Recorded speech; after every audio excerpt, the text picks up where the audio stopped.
بسم اللہ الرحمن الرحیم، اللہم صلی علی محمد و آل محمد۔ اور 11ویں روزے پر آپ سب کی خدمت میں میرا سلام۔ ایک اچھی سی کہانی ہے، ایک سبق ہے اور ہم ہیں۔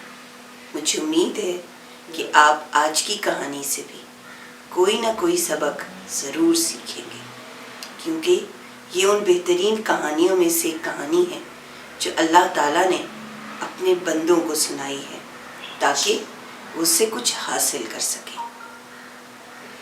جی تو کوئی مسلمان جب اللہ کے قریب ہونا چاہتا ہے تو اس کی سب سے بڑی خواہش کیا ہوتی ہے؟ بالکل کہ وہ اللہ کو راضی کرنے کے کام کرے۔ اسی لیے اللہ تعالیٰ نے اپنی رضا کی خاطر، اپنی خوشی کی خاطر، آپ سب کو بلیسنگز دینے کی خاطر بہت ساری عبادات رکھی ہیں۔ آپ نماز پڑھتے ہیں، آپ روزہ رکھتے ہیں۔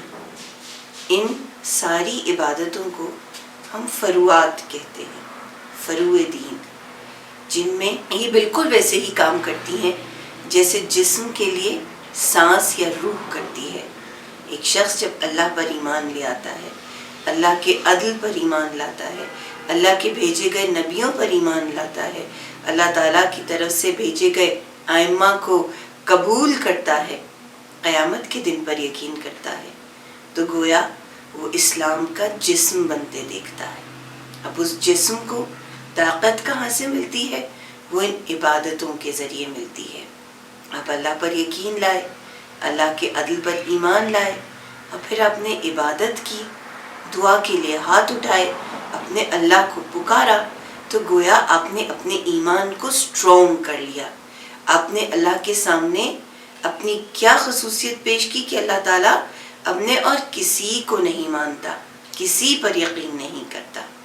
انہی عبادات میں سے ایک عبادت ایسی ہے جو ہر مسلمان پر فرض ضرور ہے، لیکن اس وقت کہ جب وہ اس عبادت کو کر سکے۔ باقی عبادات تو ہم آن اینڈ آف کرتے رہتے ہیں نا۔ نماز بھی واجب ہے، روزانہ کی بنیاد پر ہے، آپ اسے باقاعدگی سے ادا کرتے ہیں۔ روزہ سال میں ایک مرتبہ ہے، خمس ہے، زکوٰۃ ہے، آپ ایک خاص وقت پر ادا کرتے ہیں۔ جہاد کے لیے بھی ایک وقت مقرر ہے۔ لیکن ایک عبادت ایسی ہے جو انسان پر اس وقت فرض ہوتی ہے جب وہ اسے ادا کرنے کی طاقت رکھتا ہو، اس کے پاس اتنا پیسہ ہو، اتنا مال ہو کہ وہ اسے ادا کر سکے۔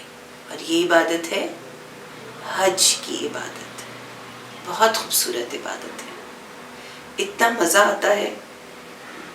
آپ سے جو جا چکے ہوں گے، چاہے عمرے کے لیے چاہے حج کے لیے، اور میں بار بار ہر مرتبہ یہی دعا کرتی ہوں کہ جس نے حج و زیارات کیا اللہ اس کو دوبارہ اس مقام پر لے کر جائے، اور جنہوں نے ابھی تک نہیں کیا اللہ تعالیٰ انہیں جلد اس مقام پر بلائے۔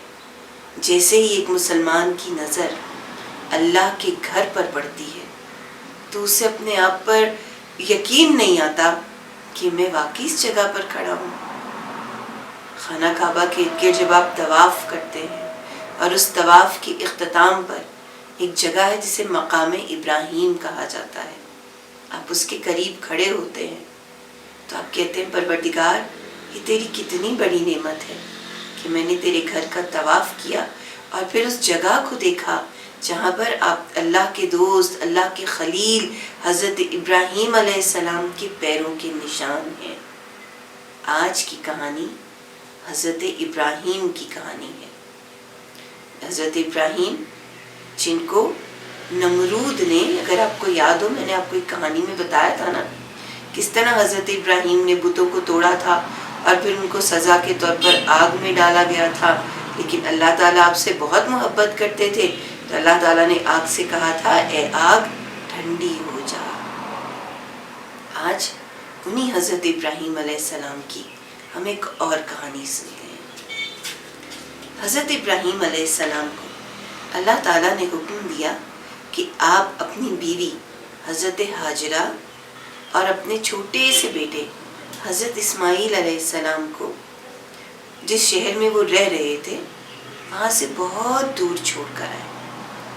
حضرت ابراہیم علیہ السلام جب اپنی ان بیوی اور ان بیٹے کو لے کر اس جگہ پر پہنچے تو آپ جانتے ہیں وہ جگہ کتنی بیاباد تھی، وہاں پر کچھ بھی نہیں تھا، بالکل سنگلاخ سخت قسم کی چٹان والے پہاڑ تھے۔ ابھی میں آپ کو بتاتی ہوں یہ کون سی جگہ ہے، ٹھیک ہے نا؟ آگے جا کر ہم سنتے ہیں کہ ہم کون سی جگہ پر حضرت ابراہیم گئے تھے۔ حضرت ابراہیم علیہ السلام نے جب ان کو چھوڑا تو ان کو بہت خوف بھی ہوا، بہت ڈر بھی لگا کہ میں کیسی جگہ پر ان کو چھوڑے جا رہا ہوں جو بالکل جنگل کی طرح ہے، جہاں نہ کچھ کھانے کو ہے، نہ پینے کو ہے، نہ کچھ اپنے لیے رہائش کا سامان کرنے کو ہے۔ لیکن چونکہ اللہ تعالیٰ کا حکم تھا تو حضرت ابراہیم علیہ السلام نے ان کو اس جگہ پر چھوڑ دیا۔ یہ وہی جگہ ہے جسے آج آپ مکہ معظمہ کہتے ہیں۔ یہ وہی شہر ہے، یہ وہی مقام ہے جہاں آج سینکڑوں مسلمان حج کے لیے جاتے ہیں، عمرے کے لیے جاتے ہیں، پروردگار سے دعا کرتے ہیں کہ پروردگار اس عبادت کے سلسلے کو دوبارہ جاری کر۔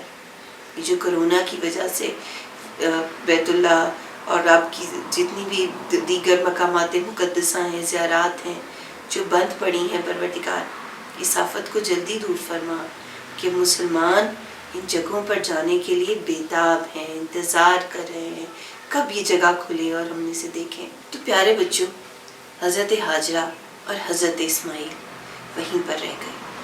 حضرت ابراہیم علیہ السلام انہیں کچھ غذا دے کر گئے، کچھ پانی تھا، کچھ کھجوریں تھیں جو ان کے پاس موجود رہیں، اور پھر آہستہ آہستہ یہ سب کچھ ختم ہو گیا کیونکہ وہ استعمال تو کر رہے تھے نا۔ اور پھر ایک وقت ایسا آیا کہ ان کے پاس کچھ بھی نہیں تھا۔ حضرت اسماعیل بالکل بیبی تھے، بہت چھوٹے سے تھے، اور ان کو پیاس لگ رہی تھی، ان کی امی کے پاس کچھ بھی نہیں تھا دینے کو۔ آپ خود سوچیں نا ان کی امی کا کیا حال ہوا ہوگا جب آپ تھوڑا سا بیمار ہوتے ہیں، آپ کو کسی چیز کی ضرورت ہوتی ہے اور آپ اپنی امی سے کہتے ہیں تو وہ کتنی جلدی آپ کے لیے سب کچھ کرتی ہے نا۔ ان کو ان کا دل ہی نہیں چاہتا کہ آپ کے لیے اس کام میں دیر ہو۔ بالکل اسی طرح حضرت ہاجرہ کی بھی یہ خواہش تھی کہ میں جلدی سے اپنے بیٹے کی پیاس کو پورا کر دوں، اسے پیاس نہ لگے۔ تو حضرت اسماعیل اور حضرت ہاجرہ جس جگہ پر تھے وہ دو پہاڑ تھے، ایک کا نام تھا صفا اور ایک کا نام تھا مروہ۔ حضرت ہاجرہ کو جب کچھ نہیں سوجا، ان کو کچھ سمجھ میں نہیں آیا، کو کہیں سے پانی نہیں ملا، تو انہوں نے صفا سے مروہ سے صفا کے درمیان 7 ٹائمز بھاگ کر چکر لگائے، 7 ٹائمز۔ اور اس پتھروں والا علاقہ، سنگلاخ بہت سخت پتھروں والا، جہاں پر کچھ نہیں تھا، کانٹے دار جھاڑیاں تھیں، پتھر تھے، لیکن آپ اپنے بیٹے کی پیاس نہیں دیکھ سکتی تھی نا۔ تو آپ صفا سے مروہ اور مروہ سے صفا بھاگتی نہیں، 7 ٹائمز بھاگی، اور اللہ تعالیٰ کو ان کا یہ کام اتنا پسند آیا کہ اللہ تعالیٰ نے حضرت ہاجرہ کی اس بھاگنے کو حج اور عمرے کا حصہ بنا دیا۔ اب جب بھی کوئی حاجی، جب بھی کوئی عمرہ کرنے والا اللہ کے گھر کی زیارت کو جاتا ہے تو وہ بھی صفا اور مروہ کے ان 2 پہاڑیوں کے بیچ میں، جو بہت چھوٹی سی رہ گئی ہیں، اب وہ ویسا پہاڑ تو ہے نہیں جیسے پہلے تھا، اب اس کو کاٹا جا چکا ہے، تو جب وہ وہاں بھاگا کرتے تھے جس طرح حضرت ہاجرہ بھاگی تھی، اب حاجی وہاں پر جا کر 7 ٹائمز وہی چکر پورے کرتے ہیں، اور اس کو کہتے ہیں سعی، یعنی کوشش کرتے ہیں اپنے رب کو راضی کرنے کی۔ آپ بھی جب انشاءاللہ وہاں جائیں گے تو آپ اس جگہ کو بہت پسند کریں گے، وہاں جا کر بہت سکون ملتا ہے، بہت مزہ آتا ہے، آپ کو لگتا ہے کہ آپ کسی نبی کی ماں کی سنت ادا کر رہے ہیں۔ اب 7 ٹائمز جب وہاں پہ چکر لگاتے ہیں نا، تب بہت لکی فیل کر رہے ہوتے ہیں۔ حضرت ہاجرہ نے 7 ٹائمز چکر پورے کیے، جب اپنے بیٹے کے پاس آئیں تو حضرت اسماعیل علیہ السلام اپنے پیروں کو زور زور سے زمین پر مار رہے تھے، اور حضرت ہاجرہ نے دیکھا کہ جہاں پر حضرت اسماعیل کے پیر لگ رہے تھے وہیں سے اللہ تعالیٰ کے حکم سے حضرت اسماعیل علیہ السلام کا معجزہ دنیا نے دیکھا. حکم تو اللہ تعالیٰ کا تھا نا, اللہ تعالیٰ نے آرڈر کیا زمین کو, اور وہاں سے پانی کا چشمہ نکلنے لگا. ٹھنڈا پانی, میٹھا پانی. سوچیں, امیجن کریں, پہاڑ ہیں جہاں پر کچھ بھی نہیں ہے, اور وہاں سے اللہ تعالیٰ نے اپنے نبی کے بیٹے کے لیے, جو خود ایک نبی ہیں, جن کی جنریشنز میں, جن کی فیملی میں ہولی پروفٹ حضرت محمد صلی اللہ علیہ وآلہ وسلم نے آنا ہے, پانی کا انتظام کر دیا. حضرت حاجرہ نے دیکھا کہ جب وہاں پر پانی آنے لگا, چشمہ نکلنے لگا, تو انہوں نے خود بھی پانی پیا, اپنے بیٹے کو بھی پلایا, وضو بھی کیا, اللہ کا شکر بھی ادا کیا, اور اس کے بعد اشارہ کر کے پانی سے کہا, زم زم, رک جا, ٹھہر جا, کہیں ایسا نہ ہو کہ پانی بکھرنا شروع ہو جائے. اور پھر یہ پانی ہمیشہ کے لیے زمین پر رک گیا. آج بھی جب حاجی جاتے ہیں, عمرہ کرنے والے جاتے ہیں, تو اپنے ساتھ جہاں بہت سارے گفٹس لے کر آتے ہیں, وہاں ایک گفٹ آب زمزم کا بھی ہوتا ہے. وہ پانی جو بہت میٹھا ہے, وہ پانی جو اتنے صدیوں پہلے شروع ہوا تو آج بھی جاری ہے, اس پیغام کے ساتھ کہ اللہ تعالیٰ جو کرتا ہے پھر اسے کوئی روک نہیں سکتا. وہی اللہ تعالیٰ جس نے حضرت ابراہیم کے لیے آگ کو ٹھنڈا کیا تھا, اسی خدا نے جب اپنے نبی کی اولاد کے لیے آسانی پیدا کرنی تھی تو اس زمین میں سے اس کے لیے چشمہ جاری کر دیا. پھر جو صرف اس نبی کے لیے نہیں تھا, وہ ہر اس شخص کے لیے تھا جو اللہ کے گھر کے زیارت کے لیے آئے گا.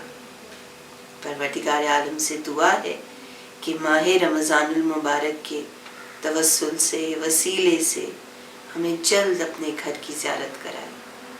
وہ منظر ہم دوبارہ دیکھیں کہ اللہ کا گھر ہو, اس کا سیاہ لباس ہو, ایک کونے میں حجر اسود ہو, ایک کونے میں وہ مقام ہو جہاں حضرت امیر المومنین علی ابن ابی طالب کی ولادت کی نشانی ہے, ایک مقام پر مقام ابراہیم ہو, اور ایک وہ مقام ہو کہ جہاں پر حضرت ابراہیم, حضرت حاجرہ اور حضرت اسماعیل علیہ السلام خانہ خدا کے ساتھ ساتھ مدفون ہیں. کتنا اچھا ہوگا, کتنا مزہ آئے گا, کتنی خوش قسمتی محسوس کریں گے. دعا کیجئے کہ پروردگار ہم سب کو جلد وہ مقام دکھائے. آپ سب کے لیے رمضان المبارک اور اس کے بعد آنے والے دنوں کے لیے بہت ساری دعائیں. پروردگار آپ سب کو اپنی حفظ و امان میں رکھے, اور ہم سب کو قرآن کی ان کہانیوں سے کچھ نہ کچھ سیکھنے کی توفیق عطا فرمائے. شکریہ. اللہ حافظ.